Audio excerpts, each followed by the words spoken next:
আমি যদি ভোটারকে বলি যে রোদ বৃষ্টি ঝড় সব কিছু উপেক্ষা করে হলেও আসতেই হবে, তাহলে আমি যদি নিজে সেটুকু না করি, তাহলে আমি ভোটারকে কোন দাবিতে সে আহ্বান তো একটাই যে যাকে খুশি ভোট দেন, কিন্তু ভোটটা দিতে আসেন। বিশেষত অনাবাসিক ভোটাররা প্লিজ আজকে ঘরে বসে থাকেন না, ভোটটা দিতে আসেন। আপনারা ভোট দিতে আসলে যাবতীয় সমীকরণ বদলে যাবে।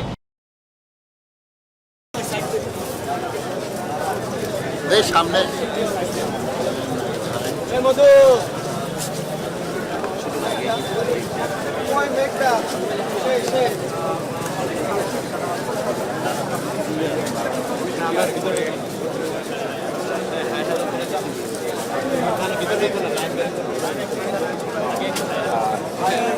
জানিয়েছিলেন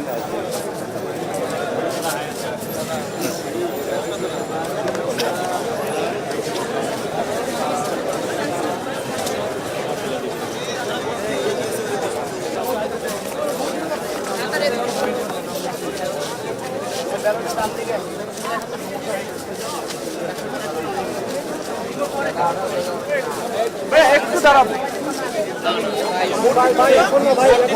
ভোট দিতে যাবে, কথা বলতে কষ্ট হচ্ছে, একটু পরে।